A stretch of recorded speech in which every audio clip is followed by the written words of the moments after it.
स्वाभिमानी शेतकरी संघटनेच्या वतीनं या गुढीपाडव्याच्या पर्वावर आम्ही काळी गुढी उभी करून या सरकारचा निषेध करत आहोत।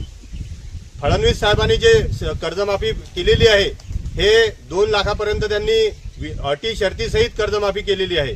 पण आमचं असं म्हणणं आहे की थकबाकीदार कर्जदार असेल आणि चालूचा कर्जदार असेल यांची सरसकट 2 लाखापर्यंत कर्जमाफी करावी।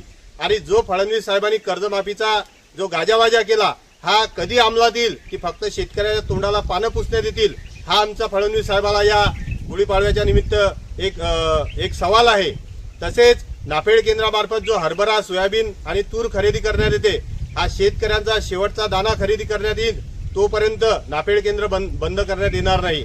तसेच चालूचा जो गाजावाजा चालू आहे स्मार्ट मीटरचा, हे स्मार्ट मीटरची योजना तात्काळ बंद करावी, अन्यथा स्वाभिमानी शेतकरी संघटना तीव्र आंदोलन करेल असे या गुढीपाडव्याच्या पर्वावर या सरकारला इशारा देत आहे। धन्यवाद।